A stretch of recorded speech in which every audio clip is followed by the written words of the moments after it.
Turn na lang dito is gonna be the spells. So naka-flicker dito yung Harith. Tapos meron kang naka-vengeance naman on the other side.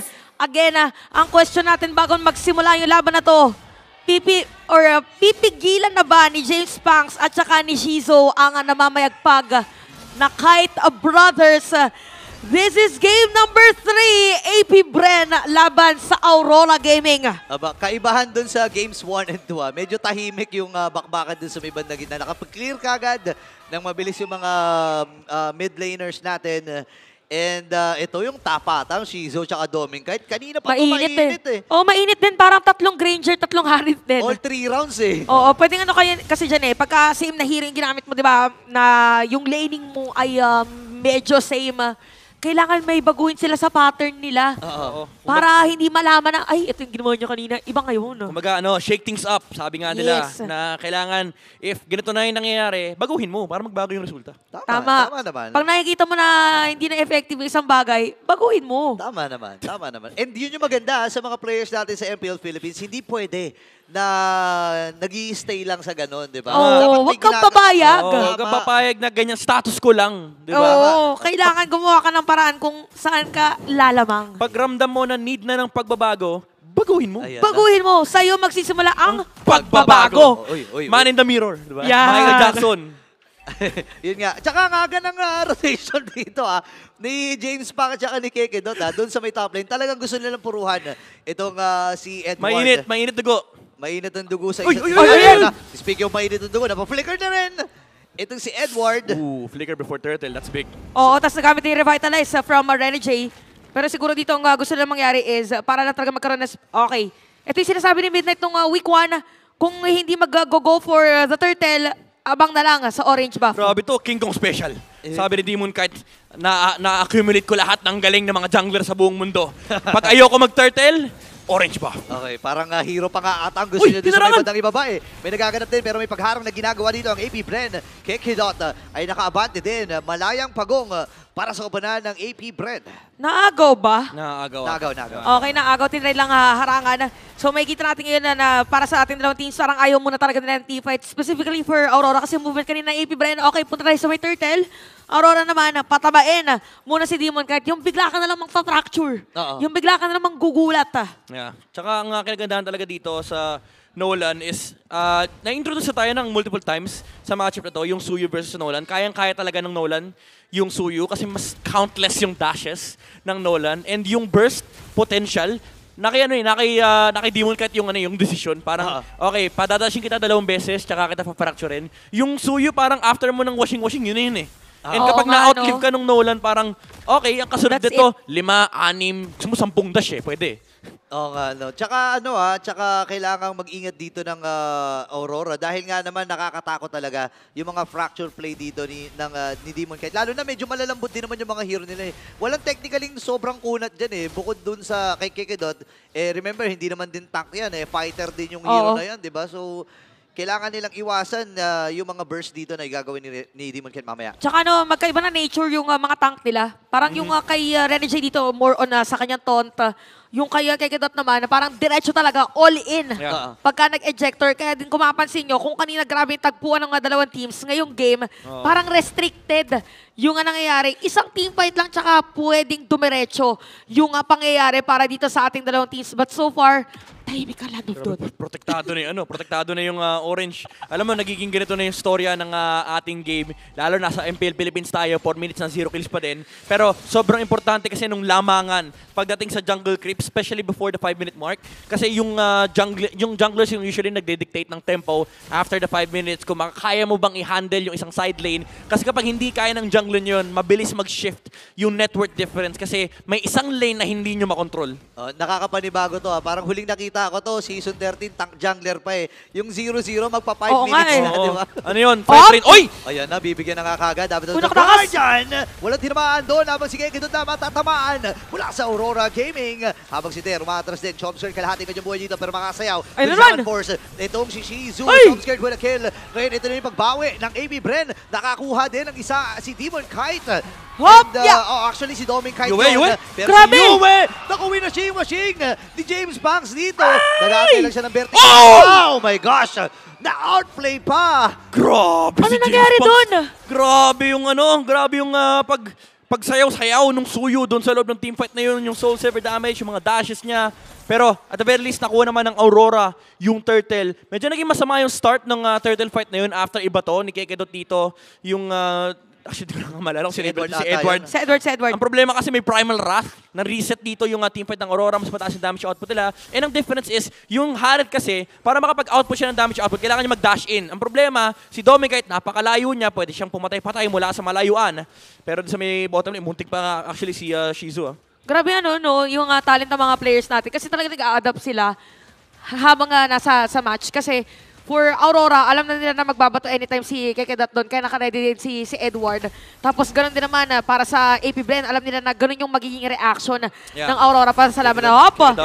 Ayan na, sagupan! Or ay magagamit niya, pero 5 kasi. Sinalubong ng Aurora Gaming! Pero game na daw ngayon, sasayawin ni Salmon Force. At tanong kakayanin niya ba na iwasan lang ng saglit?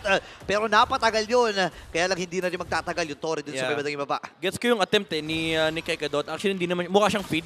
Pero honestly, haharangan niya lang din. Kasi nakita na nila nakapag-clear na yung Aurora galing middle lane. So hinarangan niya lang din yung River. Ang problema lang, wala kasing tatakbuhan si Shizu, lalo pat may Avatar of Guardian na napakagandang placement mula dito kay Renegade. Na naging problema din nila kanina doon sa previous team fight na abot kasi ni Renegade. Even if mag-ejector dito si Kekedot, laging may naka-Avatar of the Guardian sa may bandang likuran para wala yung reinforcement. So malaking problema, honestly, itong team fight spell na to mula sa Aurora. Yung idea na kapag nakaharap ng initiation dito yung si Kekedot, magtatakbuhan kayo after kasi may babagsak na Gadot Kacha. Grabe, no? Nakita natin yun na akala ko kanina ang mabibigyan is yung side ng Aurora. Tapos biglang nag-group up. Kita-kits, pre. Kailangan natin magsama-sama dito, pre. Ganun nangyari para sa side ng Aurora. So ngayon, 7 minutes, 9 pa lang yung total kill score natin. Even yung Turtle ay nagkakaresetan. So nandun ulit yung pwesto ni Edward. For sure, alam na din ni Kekedat na merong tao dyan. Yun.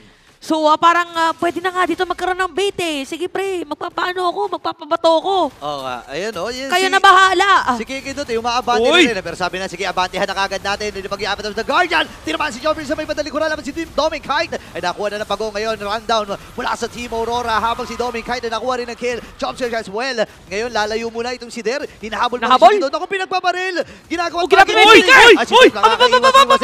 Yo-yo-yo-yo. Wow! Oh my gosh. Hindi pa siya tapos. Patapos. Grabe. Fade away Death Sonata. Dinudge pa yung Deadly Grasp.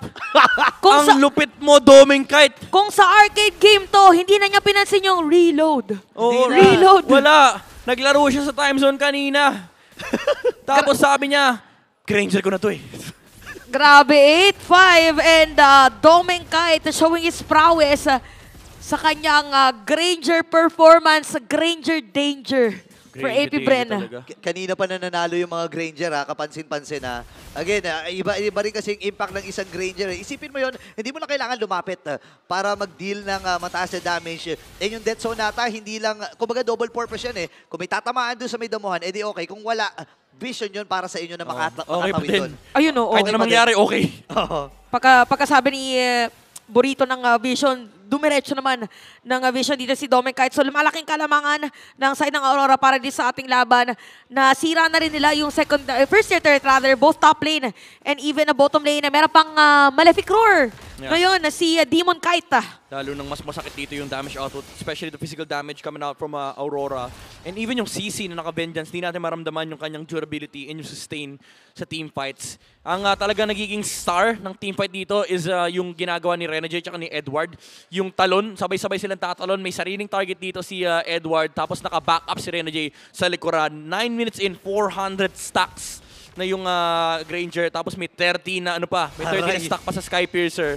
Napakalaking napakalaking factor niya kasi 9% ng HP, yan yung threshold.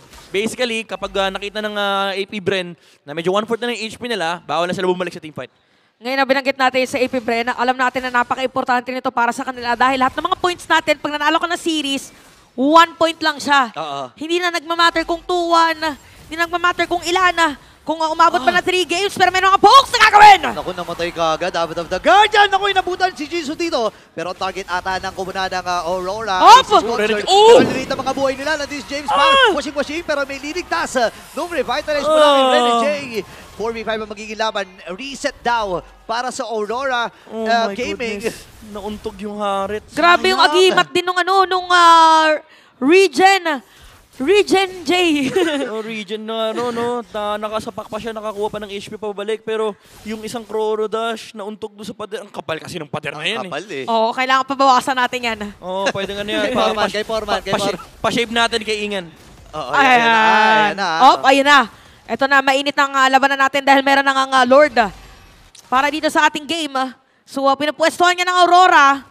At pagka nakuha nila to, pwede natin sabihin na makakasira pa sila ng more objective or turrets against AP Bren. Yeah. Nagsama na dito si Shizu at saka si Kekedot. May mga pinaplano sila, nag-aantay sila kung sino mag-clear ng wave.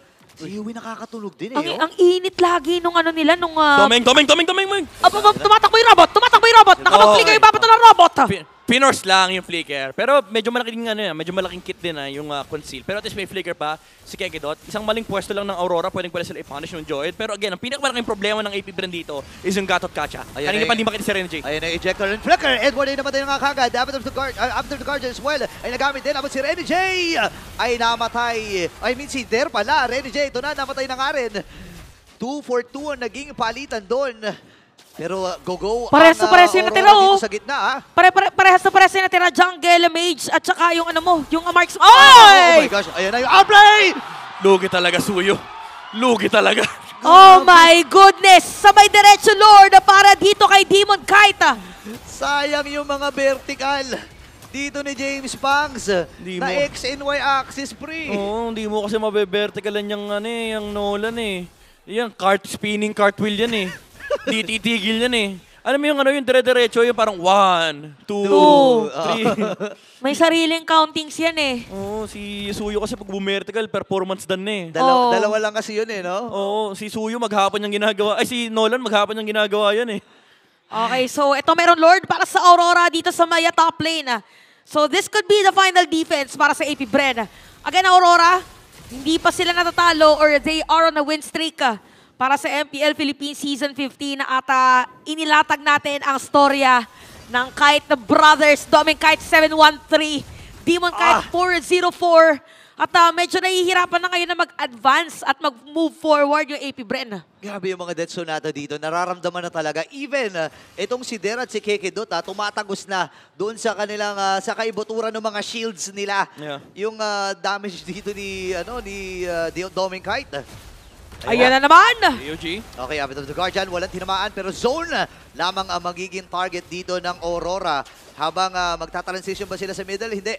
Kasi ang goal lang muna nila ay umubos ng mga farms. Grabe yung warning shot ni Renji. Parang subukan niya mag-defend. Subukan yung lumapit. Subukan niya lumapit. Sige. Alam mo, parang yan yung Farsa kanina, yung Feathered Airstrike. Habang bumabasig ng Torres si Doming, kahit syempre sinuzone yung mga tao sa likuran. Yan yung AOG naman ngayon.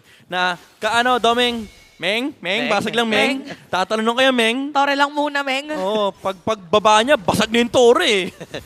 Mamaya natin bigyan. Ay, grabe naman yun. Sakto doon sa Cyclone Eye. And this time ay makakatransition si Kekedot pero si Der nanganganib ata siya. Nagamit niya yung kanyang vengeance. Shizu! Pero si Doming Kite ay nakadalawa na. Buhay pa rin. Shizu ay nandito. Ilapag yung kanyang Salmon Force. Pero hindi nila makakapitalize sa 3v5 rather na magiging laban. Sabay-sabay nag-flicker yung mga core eh. Sabi ng Aurora, takbo na to. Ayun o.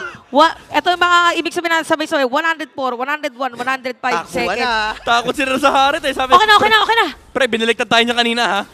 Ayan na guys, nasira na yung Torre sa may bottom lane. Pwede diretso yan dito sa may middle lane. Pero mabubuhay pa naman ang ilan sa mga players dito ng AP Bren. Parang ngayon, ang nagiging strength ng Aurora is in, out. Kill, out. Yep. Yung yung ginagamit lang nila yung advantage nila dito na may pang-zone sila, yung initiation ni Edward tsaka ni Rene J. Tapos yung Fracture tsaka yung Death Sonata combo ni Demon Kite at Doming Kite. Talagang may Kite Brothers eh. Si Demon Kite, na siya, di na siya superstar ngayon. Sabi niya, okay, meron akong fracture, meron tayong pang poke, meron tayong panakot. Basically, kung sino man nasa unahan, kukombohin ko, baril-baril mo na ng Doming. So basically, hindi na sila Kite Brother, Kate Brothers na. Makati na Makati sila. Brothers. Oo. Sakto. Tsaka para na rin silang, pwede mo din tawagin kite. Oo. Para silang kite-kite ngayon sa mapa. Ang lilikot eh. Ang lilikot nila. Makati na sila, sakto, nasa Makati tayo. Sa bagay. Tama, Ayan na. eh. Oy, kailangan nilang bilisan dito, AP Bren. Naghahanap ng magiging Ayun na naman yung pwesto ng target dalawa. dito. Ito naman. Kanina game number 1 to, di ba? Oo, Pero sa ibang angulo naman. Nangyari na yun, nahuli si Doming eh. Huling Pero- ganyang pwesto eh. Pero alam ngayon ng Aurora. Kasi, Di natin sure. oo nga, hindi natin sure. Si Dar lang nagpapakita Depende. eh. Depende kung alam nila na dong angulo gagaling. Uy, Oh, lalim na. der. Dali Der. na, Der, ha? Uy, alam nila, nandito Valentina. Okay, Okay. nakuha na rin yung ganun Eternal konti. Guard. Pero kailangan mag-clear na minion wave kasi sa may bottom lane dito at may kita at marireveal for Aurora that it's gonna be the Soyu. Dahil makapal mga yung minion wave, so it's now the perfect time. Kuhanin yung Lord. Aurora ngayon makakasecure niyan. Grabe, the patience game, sabi ng Aurora.